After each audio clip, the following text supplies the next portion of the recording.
today to provide information to you on a program that the department is undertaking regarding outsourcing. This initiative is being accompanied by 3 reports that are being sent to the Hill. Those reports are going up today. Dr. White has a presentation that he will give first, and then he will be happy to answer your questions. And with that, Dr. White, I'll turn it over to you, sir. Thank you, Mike. Good morning. Let me begin first with to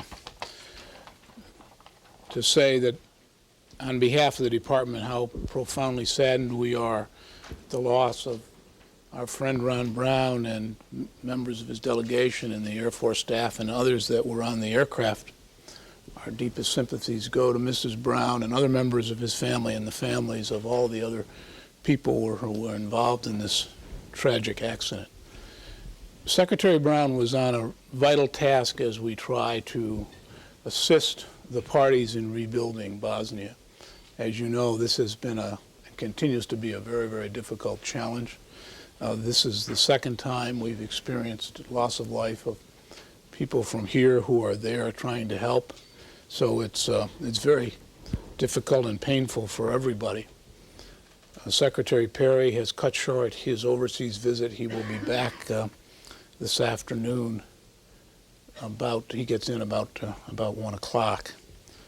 So again, our condolences to the families and appreciation for the people who have dedicated themselves to this really very important effort. I, as Mike said, will give a short presentation. I will then answer questions. I have to leave here, I'm afraid, at about 10:35 to go to a memorial service for Secretary Brown. So I'll try to get in as much as I can. There are people who have come with me who can certainly answer your questions after I leave. We have Lieutenant General Coburn from the Army staff, Lieutenant General Babbitt, Air Force, Vice Admiral Ed Straw from DLA, Major General Cannon, J4, Brigadier General Lee from the Marine Corps, and Rear Admiral Taylor from the Navy. So they will be assistants, and then of course there are a number of people from OSD staff and from the services as well. What I want to talk to you about for the next few minutes is a major initiative that we are undertaking with respect to outsourcing. That is, looking to the private sector to provide us with a whole array of goods and services that are now done inside the Department of Defense. It's a very important and very ambitious enterprise from our point of view, and I want to describe to you both the logic of it and the policy outcomes that we would like to get as a result of it. First, let me just set the scene by reminding you that as we have done our overall review, we've done it in the context of our strategic objectives as was discussed by the Secretary when he did the budget reviews on the Hill. And the 3 priorities that we have and continue to have with respect to readiness, quality of life, and modernization. And we've done this review in that context, particularly as it relates to readiness and modernization. One of the issues here, of course, is sources of funding, particularly, again, for modernization, for the modernization program. We, as you know, have been working hard to find ways to expand our capability to modernize. We are operating on the assumption that we can get the top line of the President's budget, but that's about what we're going to be able to get over the program years. And therefore, obviously, self-help is in order. We have done a lot of self-help in terms of BRAC. In fact, this year we will have the first crossover year when, in fact, we will begin to save money from BRAC, not spend money on BRAC. And every year thereafter, then, we will save increasing amounts of money in BRAC. Acquisition reform, which you're familiar with, again, we've implemented it. We've gotten the laws passed. We've signed the regulations. We're well on our way in terms of implementation. The Secretary used some illustration in his testimony. We have others that we can give you if we have time. What we're going to focus on today, of course, is outsourcing. Again, in the same context, how can we use better business practices in the Department of Defense in order to improve our capabilities? And there we have basically three objectives. First of all, as I said, is to generate savings for modernization, to make sure that we are using the appropriated funds in the best way we can to maximize our goals. Secondly, to continue to sustain readiness. And thirdly, to improve quality and efficiency. This is not just an issue of money saving. We see this as a major effort in terms of increasing our effectiveness, and I'll go through that a bit more in a minute. So in the context of those three goals, we have had a major effort underway, a review of all of our support functions to see what we could do to enhance outsourcing.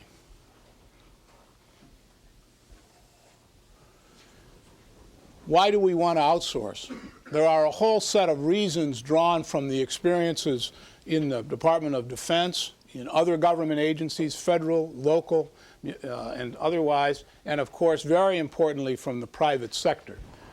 There's overwhelming evidence that it saves money, that it allows you to focus on your core competencies. As you will recall in the Quorum report, we emphasize the need for the department to focus on its core competencies, just as you would if you were a business or any other enterprise.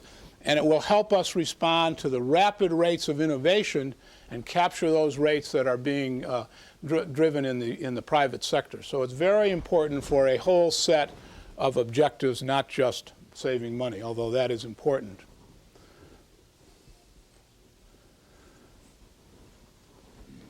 We have a lot of business experience over the last 15 years. As the economy became more global, as the Japanese and others became much stronger competitors, U.S. business re-examined itself in terms of how it was going to meet this competition. One of the major outcomes of that has been a big effort with respect to outsourcing. That is, focusing on what your particular core competency is and asking other people who specialize in terms of other capabilities to perform those capabilities. And the list of those capabilities is long. I put some illustrations up here because they are relevant to what it is we do as well as to what the private sector does. And as you know, the whole industry has grown up, about $100 billion in business activity from Sprint and EDS and equipment suppliers and maintenance suppliers and so on in order to improve service, provide flexibility, reduce costs, and focus on core competencies. So we now have a major market out there with respect to these kinds of capabilities, and of course we can't do this efficiently unless there's competition in that marketplace. We, of course, have been doing outsourcing over the years. If you go back a long way in the department and look at the performance over the last 20 years, you'll see a good deal of outsourcing, and it has been successful. So not only are we building on what the private experience is, but on our own experience. This chart shows the results of an analysis done by the Center for Naval Analysis. They looked over a series of years at a set of competitive outcomes, that is, competitions that were run. Not all of these competitions were won by the private sector. Some were won internally by public entities in the department. Then they looked at the average annual savings in these activities and the percentage of savings, which again is consistent with the literature in terms of what has been done in cities and what has been done in the private sector. That is 20 to 30% savings. You should note that this was done even though about half of these were won by government entities. So we have a substantial amount of data that indicates that this makes sense, and a substantial amount of savings, about $1.5 billion, in this particular study that shows where we can really get some gains from outsourcing. Now, in addition to that, I want to just mention a list of illustrations or examples. This is far from an exhaustive list.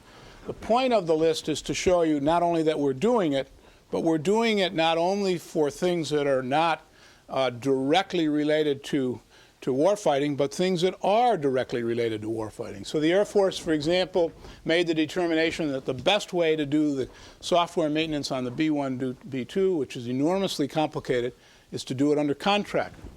A major frontline system, the F-117, maintenance is done under contract. Our ship overhauls, non-nuclear ship overhauls, are done under contract in private yards. So we have a whole set of these experiences. If you look at our transportation requirements and how we meet those requirements, most of them are done in peacetime using private sector capabilities. And let me give a few other illustrations. DLA has been a leader in terms of the efficiencies that can be gained from outsourcing. Admiral Straw is here, as I mentioned, and can talk about some of this later. They have a major direct delivery system for medical services and other capabilities, very large savings, and equally importantly, enormous increases in response time to the customer in terms of what you can get out of this. The same is true with respect to their spare parts commercial sourcing initiative. We also do a lot of outsourcing in terms of general base operating support capabilities all across the department. So we have a lot of experience where, in fact, we have done this and done it successfully. We also look at this in the context of acquisition reform. You can think about this basically as acquisition reform for services in contrast for acquisition reform for product, which is what we have been emphasizing to date. Effectively, the principles that we use in acquisition reform are the same. We want to shorten the lead time, leverage quantity, use commercial practices, and of course, reduce cycle times in terms of inventory, warehousing, and delivery, which also obviously saves money, improves our effectiveness and our efficiency.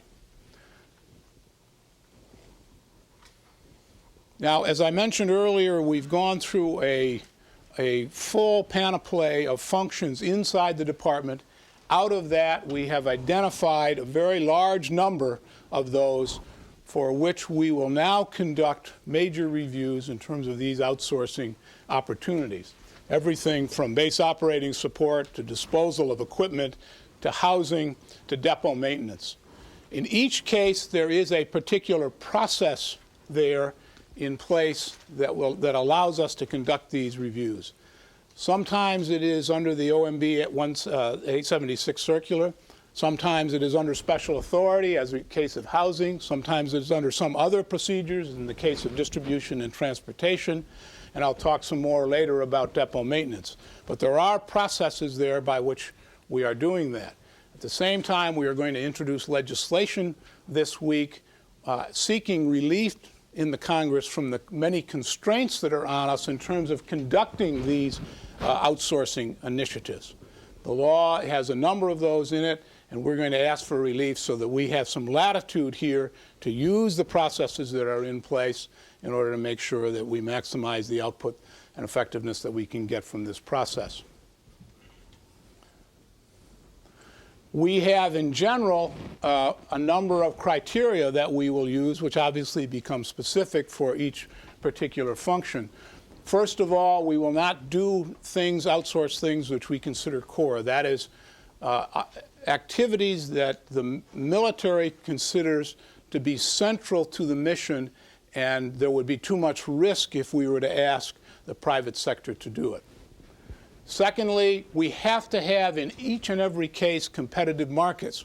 One of the objections that's often raised to these initiatives, well, you take it out of the public sector, you give it to an individual supplier, he's the only supplier, and then you're dealing with a captive market, and your costs will go up. We are not going to do this unless there is a real competitive market, just as has been the experience in the private sector. We are going to do a set of best value analyses in each case. That is, in each case, does this in particular make sense? And can we demonstrate in terms of the past performance of these providers that they, in fact, have been able to provide best value in terms of reliability, timeliness, and quality? And obviously, we're going to look at cost. If it doesn't make sense in terms of cost, then we won't do it.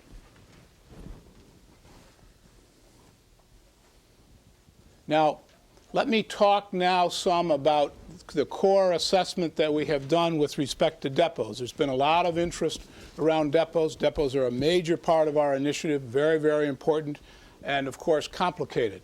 So we have done an effort across the department, run by the military services, to look at the organic capability that is required in order to preserve our readiness in the context of our strategy. We've done that using a joint service methodology. It's been developed by the Joint Staff.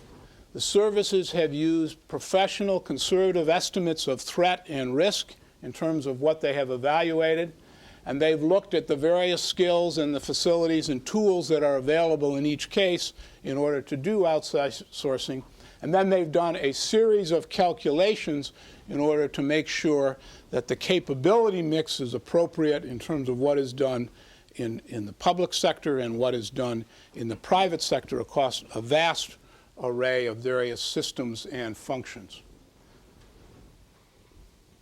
Now let me show you that schematically. Basically what the services have done is, in the context of the strategy and therefore a methodology provided, as I said, by the Joint Staff, we've looked at the capabilities we have in order to meet the strategy, and we've bifurcated that in terms of saying, is this a task that we need in the context of a specific task for a major regional contingency or not? If it's not, it goes in one box. If it is, it goes in the other. If it is a task related to an MRC, then we look at what is the risk, as I indicated on the prior chart, what is the risk, using the risk assessment against warfighting to say whether or not that ought to be in the core. If it's high risk to take it out of the core, then we put it in the core. Now, you will not be able to do this simply by weapons platforms. As I indicated earlier, something like the F-117, while it is clearly central to an MRC task, in fact has been determined to be capable of outsourcing because the risk is acceptable. So you end up with three separate categories for repair sources. Those that are high risk, those that are MRC related with acceptable risk, and of course those that are non-MRC related. And that's the split we make between what we need in core and what in fact we can outsource. Now let me show you then the specific outcome of that analysis. This chart shows the percentage of the activity in the depots that is now done in the public depots, in the DoD depots. And the evaluation from each of the services in terms of where they think they get the most efficient and effective mix, public and private, over the program years. And as you can see in each case, that there is a decline from the current mix to a lower mix in the public depots and a larger portion of the total going to the private sector. At the same time, you should note that none of these curves is a major change. That is to say, we are talking here in terms of the current constraint at 60% under the 6-to-40 rule of nothing more than effectively at the most 10 or 11%. The Air Force goes down to 49% toward the end. The other services do not get that low from what it is we have under the current constraint. But the legal constraint, which we are asking relief from, does inhibit us from doing what we think, in terms of the risk analysis that has been done by the services against warfighting, is the best mix to provide us with the best outcome in terms of efficiency, effectiveness, and responsiveness to our strategy. So we need to get this relief in order to be successful in terms of this capability, and I mentioned earlier that's one of the points that we're asking for relief on in terms of the legislation. Let me stop now by just giving you a very brief summary. This is a major initiative on our part. We've already started on it. We have a lot of the analysis underway. We are talking with OMB and have talked with OMB about ways we can improve the A76 procedures. We're creating handbooks that will allow people to do these kinds of evaluations. We've been going through long lists, developing specific programs by which we can evaluate the various functions I showed you earlier, and I mentioned the legislative initiative as well. Put it in the context of what we have been trying to do to make the department more efficient and to be more responsive to our strategic requirements, as with BRAC and with acquisition reform. Emphasize that we are preserving core capabilities in terms of the needs of the warfighters and in terms of readiness. And finally, that this is clearly both a source of funding for us, which we intend to devote to improve modernization, and it is also a source, a device by which we can provide increases in our overall capability. With that, I will stop and take any questions. Yes, sir. A notion of core that to a layman sounds very much like what you've said is at the heart of the policy right now on depot maintenance. Can you give us some more concrete feel of the types of workload allocation decisions likely to go in a different direction under the new? Well, as I indicated earlier, there are a whole set of systems or activities out there, generators, electronic devices, and so on that we need that in fact are not core in terms of what we would need to do warfighting, but in fact in terms of our and therefore can be done someplace else.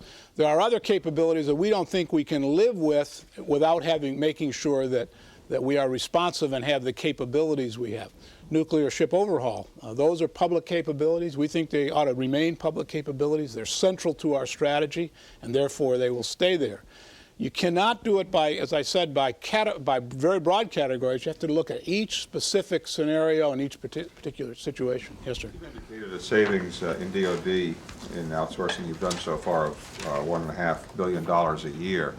Could you project for us what savings you see happening within the services? If you look at, as you said, if we look at that one study, which is not obviously complete in terms of everything that's going on, we had about $1.5 billion a year. I cannot give you today a specific number, except that it will be large. Obviously, on the basis of a limited study versus what we're talking about here, we get $1.5 billion, so it will be in the billions. I can't give you a number because we haven't done all the analyses. But we're convinced that there are major opportunities for savings. Yes, so your 5-year plan currently does not include the anticipated savings here, but what you're saying is that the savings that do accrue will be folded back into a program? That is correct. That's exactly right. We have not put into the budget any anticipated savings. What anticipated savings we get, we expect to put into modernization, and I have sent a letter to the services saying that what they get in terms of economies with respect to outsourcing, they get to keep. We're not going to take it back from them. They can keep it.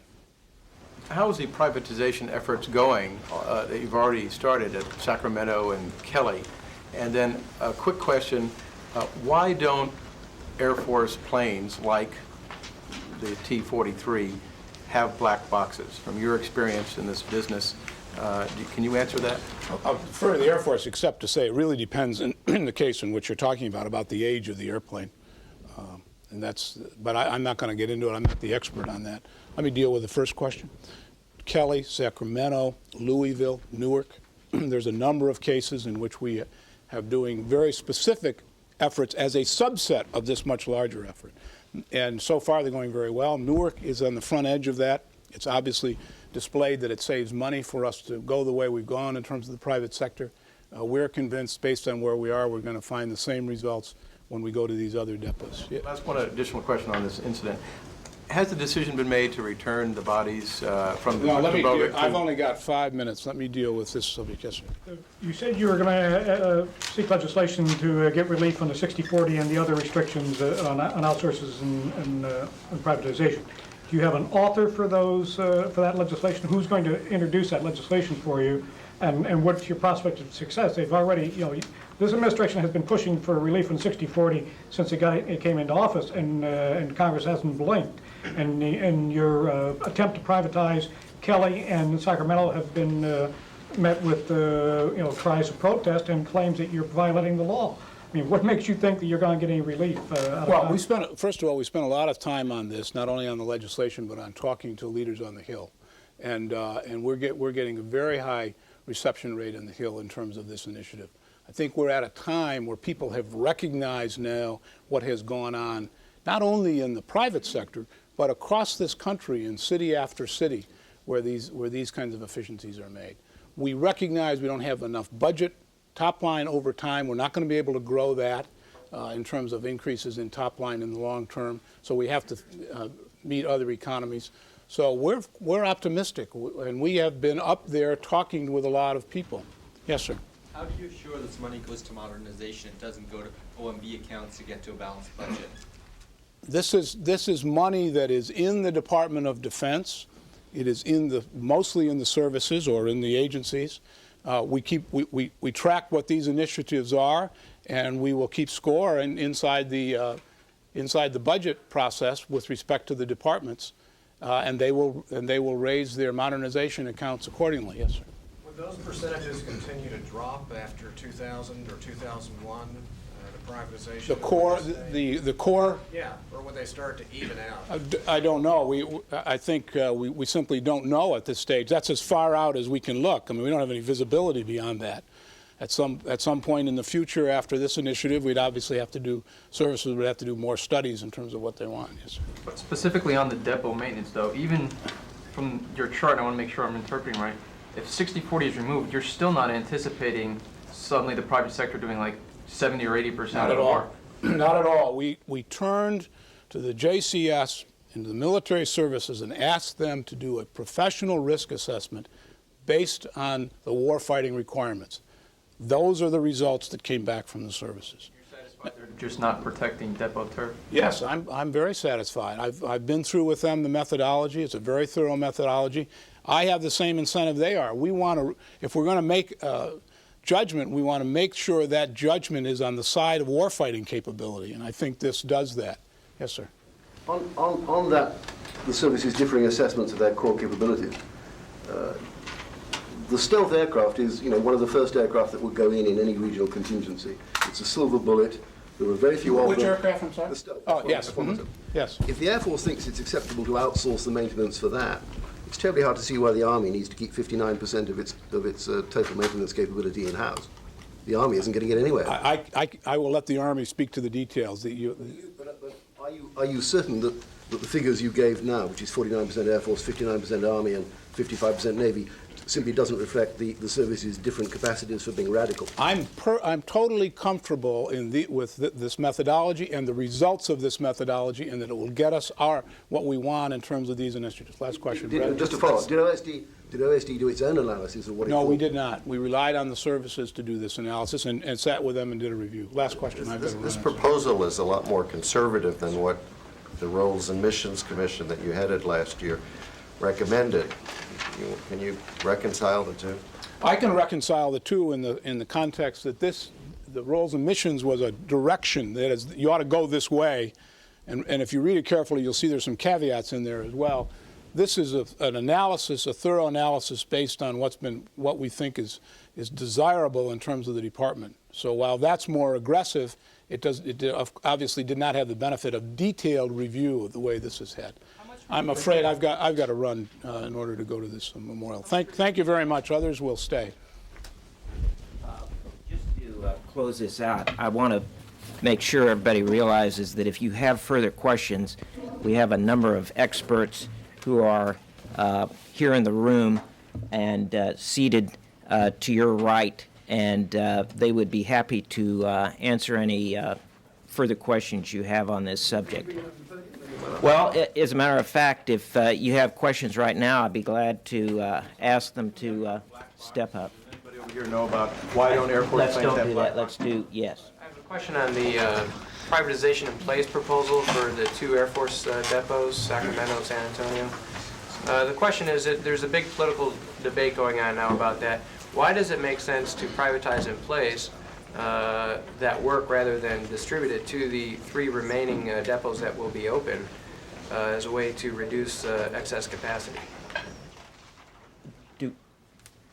General, would you care to step up? Okay, give you that back.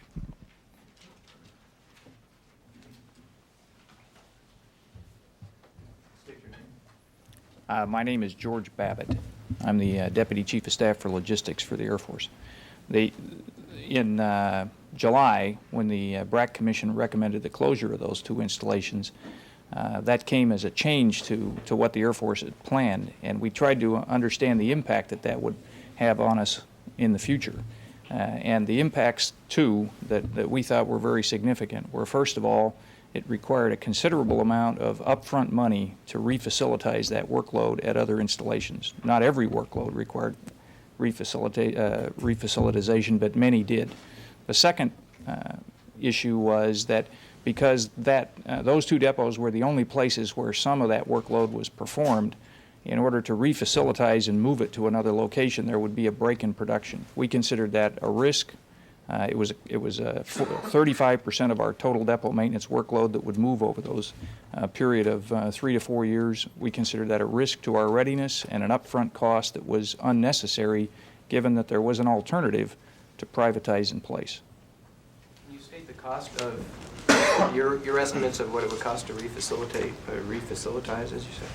Our estimates of the total cost difference between doing what the BRAC Commission recommended and what we did was $600 million.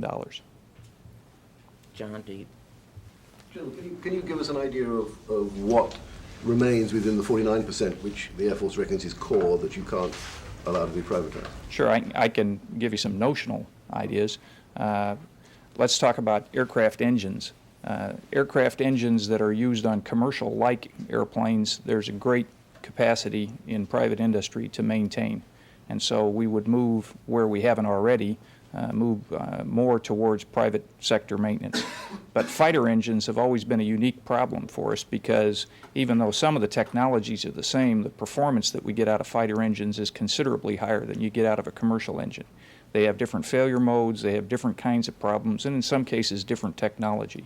We feel it's important to keep some of that maintenance and some of that engineering capability in-house, because we're the primary operators of many of those high technology engines. So that would be a case where some of that workload would be considered core. It doesn't mean that every single engine has to be maintained in-house, but certainly some portion of it, so that we understand the engine that we're dealing with, we would intend to keep in-house. Does that answer the question? Yeah, in terms of broad categories, the 49% breaks down into what? Sort of engine maintenance is half of it, and can you give any sort of categorization? I don't honestly, I haven't looked at any data that would help me answer that question. I guess the only answer I could give you is just an across-the-range board estimate of the kind of things we do. There would be some airframe maintenance that we would continue to want to do in-house for the very reason that I described.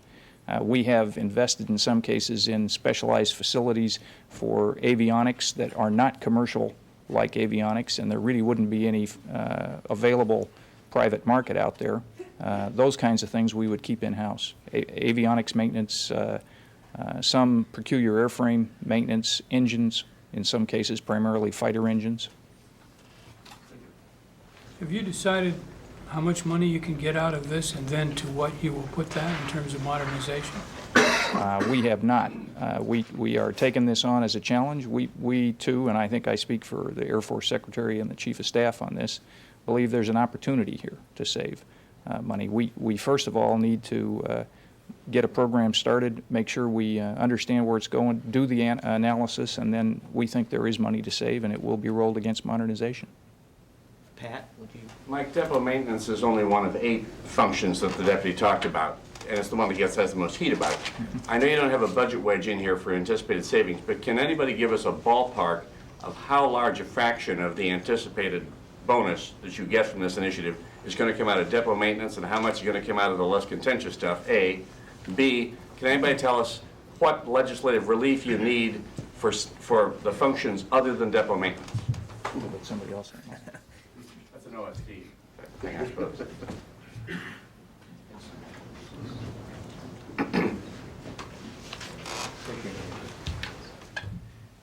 I'm John Phillips, the Deputy Undersecretary of Defense for Logistics. As stated by Dr. White, we don't have succinct figures, but we know that it's going to be a large number, and it's in the billions denominations. But you will see a fairly sizable estimate by the Defense Science Boards that ranges as high as $15 billion. But we would estimate that certainly our number is somewhere in the billions. A succinct number will certainly be refined as we gather more data. That's over how many years? That's an annual annual realization. And Pat, what was the other part of your question? What fraction of that, after this is all in place, how much of that are you relying, would you expect to get out of reforming depot maintenance as opposed to the other outsourcing functions that don't have the kind of political problems that depots might? Let me give you a parametric estimate. Currently, the depot maintenance figure is about 75% of our total operations and support cost, and we would expect, just on a simple ratio, that that's the kind of savings we'd realize. How much is this initiative driven by the McKelly-McClellan issue? Just, would this have come about without that issue motivating the... Yes, Kelly and McClellan is really a subset of the whole notion of outsourcing. Recognize that, as Dr. White mentioned, outsourcing is perhaps the third of the three initiatives that the department is implementing, and we fully expect that we will continue outsourcing even without Kelly and McClellan, and recognize that Kelly and McClellan are really interim steps as we proceed down the outsourcing. Mr. Phillips, do you have the answer to the question I asked Dr. White on who's going to carry your legislation? Do you have authors for this reform, the relief you need? We do. I will refer to the Undersecretary. Imagine our surprise. My name is Rudy De Leon, Undersecretary of the Air Force. We expect that in the Senate, Senator Hutchinson of Texas will offer the legislation. In the House, we believe that Congressman Frank Tejeda will offer the legislation. We have hearings scheduled the 15th and 16th of April. Expect this to be a major issue. To further elaborate on your question to Dr. White, why do we believe that this will be a more dynamic debate this year? As you recall, the language that came out of the conference agreement mandated the studies that are now going forward to the Hill. This is the data, this is the information that was requested, and if you read the Senate language last year, this is what they were asking for as a prelude to 60/40 reform and other regulatory reform. So, One more try. No, can I follow? Let's go here. Yeah. What legislative relief other than the 60/40 depot relief do you need?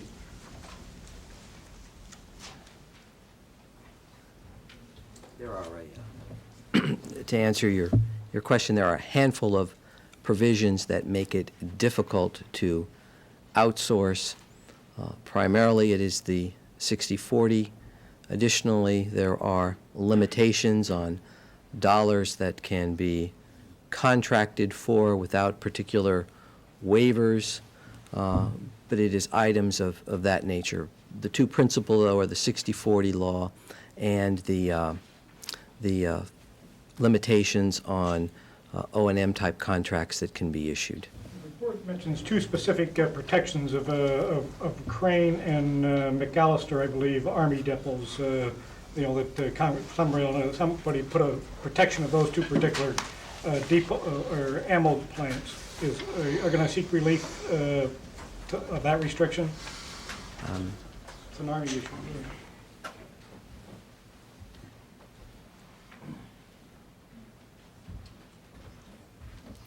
I'm John Coburn, the Deputy Chief of Staff for Logistics for the Army. And Crane and McAllister, as you know, are go-go, government-owned, government-operated facilities. And there is specific legislation that says that you cannot contract out any part of those operations. And for some time now, we have been seeking to change that legislation to give us the flexibility that we need to make those operations go-co operations, if you will. So the answer to your question, I think, sir, is yes. Yes. Another Air Force question, and that is... I had an Army question. Go on. You John. Could you tell us how come the Army ends up with saying that it needs to keep so much more in its own core competency, core capability, than any other service? You're up around about 59%. The Air Force has only 49%. Can you explain? Well, let's take a look at it. If you look at 1998, the prediction is about 45%, 55-45. In year 2001, that increases to 47, so really we would be keeping about 53%. But beyond that, you need to ask yourself the question: 53% of what? How much do we have left? We have 5 maintenance depots left in the Army. Now, really, that's 5 on the books, because when you really analyze that, Letterkenny is going to be realigned, and therefore Letterkenny basically goes away, and now you're down to 4. And Red River is going to be realigned, at least partially. Now you're down to 3.5. So you have to ask yourself 53% of what? And really that 53% represents the core, the skills and capabilities we need to maintain our core requirements and to cope with a 2-MERC scenario. What's an example or two? Our main battle tank, our Bradley Fighting Vehicle System, our electronics components, our helicopters. And when we looked at the whole process, our stationing strategy was such that we said we need at least 1 ground depot, and that's Anniston. Those are our main battle tanks, track vehicles. We need at least 1 electronics depot, and that's Tobyhanna. We need at least 1 depot for helicopters, and that's Corpus Christi. And that was the basis of our decision. That's our stationing strategy. Good. Did you have? Yeah, Air Force question. When is there's a lawsuit that's been filed to against President Clinton to stop the privatization in place of McClellan and San Antonio, Kelly. What is the effect of that? Is that going to stop any work at this point toward the privatization in place effort until the lawsuit is dealt with in some way or resolved? Second question is, the decision to privatize in place those 2 depots, will that mean then that the remaining 3 that will be open can look forward to some further downsizing as a result, since they will not be getting a lot of the work from those other 2? The first part of the question deals with the litigation at Columbus, Ohio, dealing with the Newark, Ohio, which is the essentially the ICBM calibration and maintenance of ICBM equipment.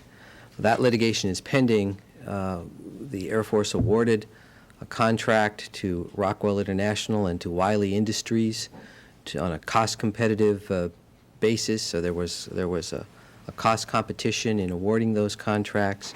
Air Force believes that they will save dollars. Certainly, that we believe the GAO estimates of the cost of the Newark work is wrong, but that is the specific issue on the table. That is the issue in litigation. Air Force believes it has a strong case that it can legally defend the actions that it took to privatize the functions at Newark, and will obviously be doing that before the appropriate authorities. Now, the second question you asked dealt with privatization in place and the impact on the other 3 depots in Georgia, Oklahoma, and Utah. As the Air Force has worked through the numbers, dealing with core, dealing with other issues, we believe that the workforce at the other 3 depots will grow during the next few years, and that they are not likely to have additional rifts, recalling that we have been consistently downsizing and adjusting the workforce at each of the 5 depots as we have been going through the budget drills. Are there any personnel figures attached with these, with the whole privatization initiative? How much the overall depot workforce would be reduced by the initiative? There are. I'd probably want to respond for the record, simply because I can't quote them off the top of my head. But specifically for a specific location or in general. I'd be happy to respond to later on. I need to do some work. We can try and take the question and see what we have. Okay, one last one. Yeah, I was just wondering, does this contemplate any combination of contracts between branches, maintenance of engines or something?